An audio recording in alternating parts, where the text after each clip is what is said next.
நண்பர்கள் அனைவருக்கும் வணக்கம்.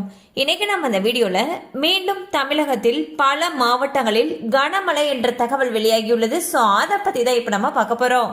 தமிழகத்தில் வடகிழக்கு பருவமழை தொடங்கியதிலிருந்து வட மாவட்டம், தென் மாவட்டம் மற்றும் டெல்டா மாவட்டங்களில் விடாமல் கனமழை வெளுத்து வாங்கி வருகிறது.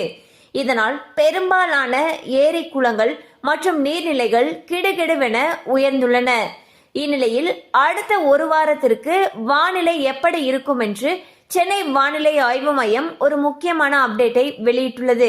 அதாவது கிழக்கு திசை காற்றின் வேக மாறுபாடு காரணமாக இன்று முதல் 9ஆம் தேதி வரை தமிழகத்தில் ஓரிரு இடங்களிலும், புதுச்சேரி மற்றும் காரைக்கால் பகுதிகளிலும் இடி மின்னலுடன் கூடிய லேசானது முதல் மிதமான மழை பெய்யக்கூடும். அதேபோல 10 முதல் 13ஆம் தேதி வரை தமிழகத்தில் ஓரிரு இடங்களிலும், புதுச்சேரி மற்றும் காரைக்கால் பகுதிகளிலும் லேசானது முதல் மிதமான மழை பெய்யக்கூடும் என்று தெரிவிக்கப்பட்டுள்ளது.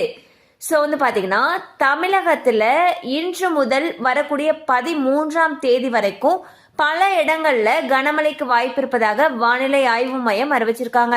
ஸோ கனமழை அதிகமாக பெய்யும் பட்சத்தில் அந்த பகுதிகளில் இருக்கக்கூடிய பள்ளி கல்லூரிகளுக்கு விடுமுறை விடப்படுவதற்கான வாய்ப்புகளும் அதிக அளவில் இருக்கு. கண்டிப்பா அந்த அப்டேட் உங்களுக்கு பயனுள்ளதா இருந்திருக்கும் நம்புறோம். மேலும் இது போல அப்டேட்ஸ் உங்களை உடனே ரீச் ஆகணும்னு நினைச்சீங்கன்னா நம்ம சேனலோட தொடர்ந்து இணைந்திருங்கள். தேங்க்யூ ஃபார் வாட்சிங்.